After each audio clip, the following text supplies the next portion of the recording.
Là où il y a l'esprit et la puissance d'Élie, on ne cherche pas à faire des associations babyloniennes pour construire la tour de Babel. Jean s'est tenu à l'écart du système. Il n'était pas accepté par le système ecclésiastique de ce temps-là. Il s'est tenu avec la vérité. Il a regardé les hommes religieux de ce temps-là. Il les a appelés les serpents dans l'herbe.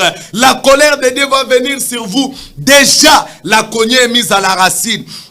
Jean a condamné le péché lorsqu'il a regardé Hérode. Jean n'a pas cherché à ce que les ministres puissent l'apprécier. Il n'a pas cherché à ce que le président de la République puisse l'apprécier. Mais quand il a vu le mal, que ça soit la présidence, que ça soit la primature, que ça soit n'importe où, Jean a condamné le péché. Il a trouvé Hérode qui a pris la femme de son frère. Jean n'a pas cherché à ce que Hérode peut me donner une grosse dîme. Il lui a dit, tu es mort. Tu as pris la femme de ton frère, tu es mort. C'était ça l'esprit d'Élie. Condamner le péché, quel que soit ce que cela pourrait coûter. Et Jean a servi de pont pour montrer aux enfants que au Père, que les promesses que vous attendiez, maintenant c'est de l'histoire. Dieu l'a accompli en envoyant son Fils sur la terre. C'était ça le travail que Jean a fait et il était loin de l'esprit d'Élie. Il a ramené le cœur de Père. Il leur a dit maintenant, ne continuez pas à donner